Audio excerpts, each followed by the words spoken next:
Hello guys, आज के इस वीडियो में हम जो है इनर एचटीएमएल और इनर टेक्स्ट इन दोनों के बारे में जानेंगे, जो कि जावास्क्रिप्ट में बहुत ज़्यादा इंपॉर्टेंट कॉन्सेप्ट होते हैं। और इसी की मदद से जो है आप किसी भी एलिमेंट के अंदर जो टेक्स्ट होता है या फिर कोई इनर एचटीएमएल होता है, जैसे कि पी टैग हो गया, ये इमेज टैग हो गया, या फिर कोई भी एक ग्रुप ऑफ एलिमेंट होता है, उसको आप जो है मैनिपुलेट कर सकते हैं जावास्क्रिप्ट में। सो ये बहुत ज़्यादा इंपॉर्टेंट कॉन्सेप्ट है, इनर एचटीएमएल और इनर टेक्स्ट, जिसकी मदद से आप टेक्स्ट को या फिर एचटीएमएल को, कंप्लीट एचटीएमएल को जो है मूव आउट कर सकते हैं, मतलब उसको मैनिपुलेट कर सकते हैं। आज के इस वीडियो में हम इसको एग्जांपल के थ्रू समझेंगे, जिसके लिए हम क्या करेंगे, एक स्लाइडर बनाएंगे जिसके अंदर एक बॉक्स लेंगे और उस बॉक्स के अंदर जो भी टेक्स्ट होगा उसको मूव करेंगे एक दूसरे बॉक्स में और फिर तीसरे बॉक्स में। इस तरह से एक कंप्लीट एक स्लाइडर बनाएंगे। इसी तरह हम एचटीएमएल को भी हम मूव करेंगे, जिसके अंदर हम इमेज को मूव करने की कोशिश करेंगे और इस तरह से एक कंप्लीट जो है हम एक स्लाइडर बनाएंगे। सो अगर आपके सामने कोई भी किसी भी तरह का एक स्लाइडर दिया जाता है तो आप इस कॉन्सेप्ट के आधार पर इजीली वो स्लाइडर बना सकते हैं। तो इस वीडियो को एंड तक देखना, तभी आपको अच्छे से चीज़ें क्लियर हो पाएगी कि इनर एचटीएमएल और इनर टेक्स्ट दोनों क्या होते हैं और किस तरह से इनका यूज होता है और किस तरह से ये जो है हमारे वेब डेवलपमेंट की स्किल्स में बहुत ज़्यादा इंपॉर्टेंट रोल जो है रोल आउट करते हैं। ओके, तो चलते हैं अपने लैपटॉप की स्क्रीन पर और देखते हैं कि हम कैसे इन दो चीज़ों को सीख सकते हैं। Okay, let's go.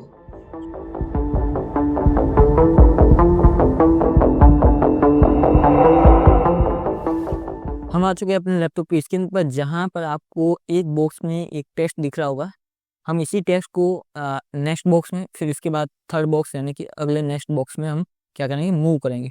फिर वापस थर्ड से सेकंड बॉक्स में और सेकंड से फर्स्ट बॉक्स में इस तरह से मूव करेंगे, जिसके लिए हमारे पास जो है दो बटन भी है। चलिए मैं इसकी एक यूआई जो हमने बनाई थी वो मैं आपको बता देता हूँ। अब यूआई में कुछ इस प्रकार से है कि एक डिव बनाई है, पेरेंट डिव, जिसके अंदर मैंने तीन बॉक्सेस बनाए और तीनों बॉक्सेस को मैंने बॉक्स नाम से एक क्लास दी है। ओके, और जो पेरेंट डिव है उसको मैंने डिस्प्ले फ्लेक्स दिया ताकि सारे बॉक्सेस एक ही लाइन में आ जाए, और सेंटर दिया है जस्टिफाई कंटेंट ताकि तीनों बॉक्सेस सेंटर अलाइन हो जाए। एंड गैप तीनों के बीच में मैंने 3 पिक्सल दिया है, जो कि मैं बड़ा करके 10 पिक्सल कर दूंगा। Okay, done. और फिर मैंने बॉक्सेस को कुछ इस पास दिए, फॉन्ट साइज मैंने 20 पिक्सल दी और हाइट विथ मैंने 100 पिक्सल दिए। टेक्स्ट अलाइन मैंने सेंटर कर दिया एंड बॉर्डर मैंने दे दिया। ओके, जो कि आपको यहाँ पर इस तरह से दिख रहा होगा। मैं प्रेस करता हूँ तो आपको थोड़ा सा गैप 10 पिक्सल का दिखेगा। Okay, done. इसके बाद मैंने किया गया, एक कोड डी बनाई जिसके अंदर मैंने ट्रेड नाम से क्लास दी है और उसके बीच में मैंने दो बटन बनाए, फॉरवर्ड और बैकवर्ड, जिसकी मदद से हम क्या करेंगे, जो भी टेक्स्ट है उसको फॉरवर्ड ले जाएंगे और बैकवर्ड की तरफ ले जाएंगे। ओके, तो आई होप आपको ये यूआई तो समझ में आ चुकी होगी। चलिए अब हम चीज़ समझते हैं। सबसे पहले हम क्या करेंगे, इनर टेक्स्ट को समझेंगे कि इनर टेक्स्ट जो होता है, जो जावास्क्रिप्ट का फंडामेंटल, उसको कैसे यूज किया जाता है। ओके, तो सबसे पहले क्या करेंगे, हम एक वेरिएबल बनाएंगे जिसके अंदर हम टेक्स्ट को उठाएंगे।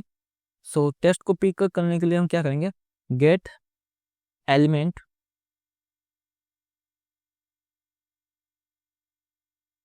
Gate elements bye class. Okay, और एलिमेंट तो होता है कुछ इसका से। सो ट्राई करते हैं, आई थिंक यही है या फिर गड़बड़ की है मैंने, कोई बात नहीं, देखते हैं। Gate element by class name. Okay, and इसके अंदर मैं क्या करूँगा, क्लास नेम दूंगा। सो क्लास नेम क्या है, बॉक्स। Okay, done. अब मैं यहाँ पर आ जाऊँगा, इसको टेक्स्ट को मैं एक बार के लिए कंसोल लॉक करूँगा एंड रिप्लेस करता हूँ और देखता हूँ कि रिजल्ट में क्या आता है। ओके, आई थिंक यहाँ पर गड़बड़ हो गई, gate elements bye class name मैंने यहाँ पर गलत लिखा है। ओके, यहाँ पर एक्चुअली प्रॉब्लम मेरे हिसाब से नेम के अंदर है, सो क्लास नेम कर लेता हूँ। ओके, एंड अब रिप्लेस करके देखते हैं कि रिजल्ट आता है कि नहीं। अभी भी नहीं आ रहा, कहीं भी ना कहीं प्रॉब्लम आ रही है। सो ट्राई करते हैं वापस अगेन, कुछ ना कुछ गड़बड़ हो गई तो। हाँ, इसमें एक चीज़ और भी है, बॉक्स को वेरिएबल नहीं, एक टेक्स्ट है, सो इसको इस तरह से लिखेंगे। एंड अब इन रिप्लेस करते हैं, अभी भी प्रॉब्लम आ रही है, तो क्या प्रॉब्लम है, एक और चीज़ बाकी रह गई, सॉरी फॉर देट। डॉक्यूमेंट तो लगाना भूल ही गए, document dot gate elements bye class name and box. Okay, अब रिप्लेस करते हैं।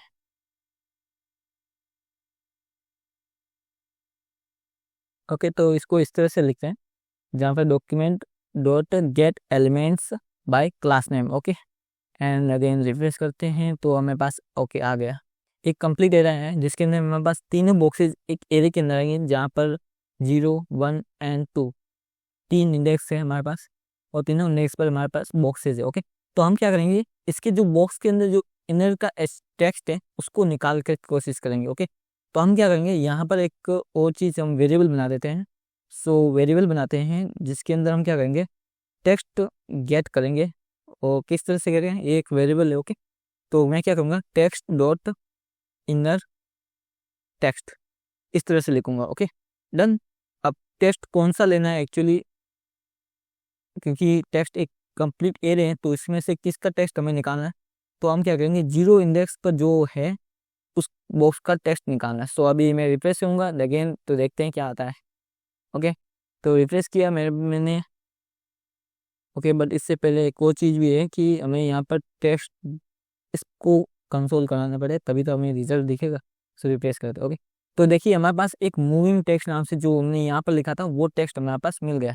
ओके, तो आप क्या करेंगे, इस चीज़ को और भी सीखते हैं। ओके, तो यहाँ पर मैं क्या करूँगा, एक इमेज टैग लगाऊंगा। सो img टैग लगाऊंगा और इसके अंदर एक इमेज डालने की कोशिश करूँगा। सो मैं यहाँ पर आ जाता हूँ, मेरे पास डाउनलोड के अंदर जाऊँगा और डाउनलोड में मेरे पास कोई इमेज है कि नहीं,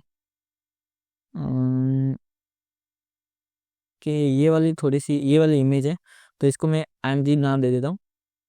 ओके, डन।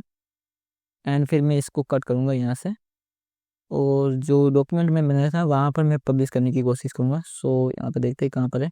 मैं सारे कुछ चीज़ों को मैं के लिए अनडू कर देता हूँ, इसके अंदर आ जाता हूँ क्योंकि यहीं पर मेरी फाइल बनी हुई है। सो मैं यहाँ पर आ जाता हूँ, डेट 16 है एंड यहाँ पर मैं इमेज को पेस्ट कर दूँगा। Okay, done.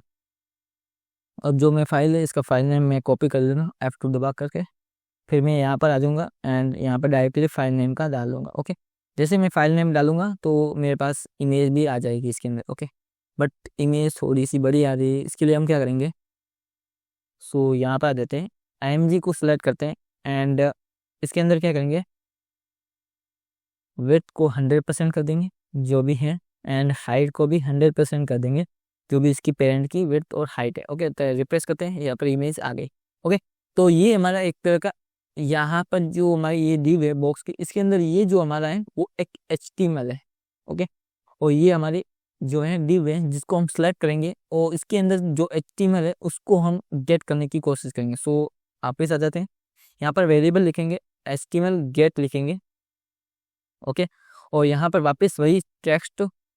ओके, टेक्स्ट के अंदर हम क्या करेंगे, सेकंड वाले बॉक्स को सिलेक्ट करना चाहते हैं तो इंडेक्स फर्स्ट देंगे और इसके अंदर इनर HTML को टारगेट करेंगे। ओके, एंड मैं यहाँ पर आ जाता हूँ, अब मैं लो करूँगा, console log and HTML get पर क्लिक करूँगा। ओके, अब रिफ्रेश करते हैं, यहाँ पर देखिए अब आपको यहाँ पर एक इमेज का जो पूरा टैग था HTML का टैग वो आपको यहाँ पर मिल गया। सो आई होप आपको यहाँ पर समझ में आ रहा होगा कि इनर टेक्स्ट और इनर HTML दोनों में डिफरेंस क्या है और इसका कैसे यूज किया जाता है। ओके, चलिए अब मैं इसका एक प्रैक्टिकली एग्जांपल दिखाता हूँ जिसकी मदद से आप एक स्लाइडर बना सकते हैं। ओके, तो मैं क्या करूँगा, हमारे पास पहले से एक टेक्स्ट मौजूद है, एरे मौजूद है, इसको मैं टेक्स्ट एरे नहीं बोल सकता, इसको मैं बोल दूंगा बॉक्स एरे। ओके, तो इस तरह से हमारा एक बॉक्स एरे है।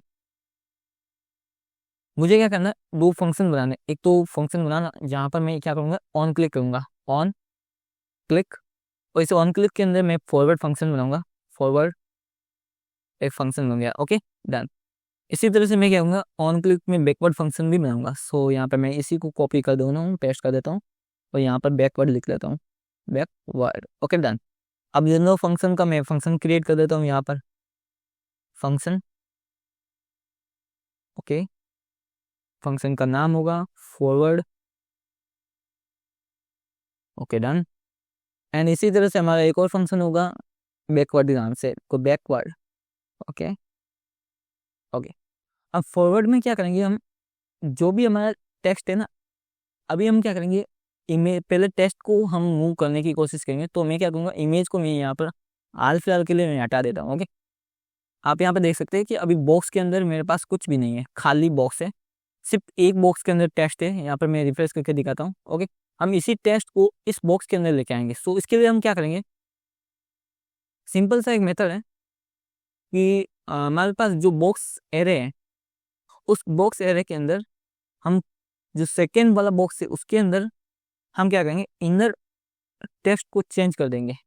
ओके, वो कहाँ से लाएंगे वो टेस्ट, हम लाएंगे बॉक्स एरे के फर्स्ट वाले इंडेक्स से, यानी कि 0th इंडेक्स से inner estimate, inner text. Okay, इसका मतलब ये होगा कि जो फर्स्ट बॉक्स है ना, जो 0 इंडेक्स पर है, उसका जो टेक्स्ट है वो मैं इसके अंदर डाल दूंगा, यानी कि फर्स्ट वाले के अंदर। ओके, और फिर मैं क्या करूँगा, बॉक्स एक इतना करने के बाद मैं क्या करूँगा, पहले इसको सेव करता हूँ, मैं दिखाता हूँ कि आपको आउटपुट क्या दिखेगा। मैं जैसे फॉरवर्ड करूँगा, ये देखिए यहाँ पर वाला टेक्स्ट जो था वो यहाँ सेकंड वाले बॉक्स के अंदर आ गया, बट यहाँ पर भी खाली होना चाहिए क्योंकि हम स्लाइड मूव करा रहे हैं ना।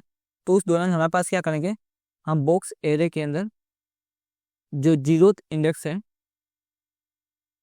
उसके इनर टेक्स्ट को खाली कर देंगे। सो इनर टेक्स्ट आ जाएंगे एंड यहाँ पर इसको एम्प्टी कर देंगे, मतलब एम्प्टी स्ट्रिंग डाल देंगे। ओके, एंड यहाँ पर क्या करेंगे, अब ये चीज़ तो हो गई। अब रिफ्रेश करता हूँ मैं अगेन, जैसे फॉरवर्ड करूँगा ये वाला यहाँ पर आ गया, बट जैसे मैं और फॉरवर्ड करूँगा ना तो यहाँ वाला स्पेस जो है इस सेकंड वाले में आ जाएगा, बट ये आगे तो फॉरवर्ड हुआ ही नहीं। तो इस कंडीशन में अब हम क्या करेंगे, एक लॉजिक बनाएंगे। इस लॉजिक को बनाने के लिए हमें सबसे पहले ये जानना होगा कि हमारा जो बॉक्स है ना, करंट बॉक्स, उसका जो टेक्स्ट है वो किस बॉक्स में प्रेजेंट है। तो हम क्या करेंगे, एक यहाँ पर एक वेरिएबल बनाएंगे जिसके अंदर हम लिखेंगे काउंट। ओके, तो काउंट या फिर ऐसे लिखते हैं करंट, मतलब करंट हमारी पोजीशन क्या है। तो हम एक मान के चलते हैं कि हमारी जो करंट पोजीशन है वो 0th इंडेक्स है। ओके, तो 0th इंडेक्स दे ली। अब मैं क्या करूँगा, हमारा जो इनर एस्टीमेट टेक्स्ट है ना वो सबसे पहले 0th इंडेक्स से फर्स्ट इंडेक्स के अंदर जा रहा है, मतलब नेक्स्ट वाले बॉक्स के अंदर जा रहा है। तो यहाँ पर मैं क्या करूँगा, करंट डाल दूंगा, क्योंकि करंट का मतलब यही है ना कि 0th इंडेक्स। तो 0th इंडेक्स यह हो गया। तो इसका जो हमारा जो टेक्स्ट है वो हमारे किसके अंदर जाना चाहिए, बॉक्स के इसके जस्ट जो है ये है इससे +1 के अंदर। सो हम क्या करेंगे, करंट +1 कर देंगे। इसका मतलब क्या हुआ, ये 0 हुआ, तो ये 0 + 1 मतलब 1।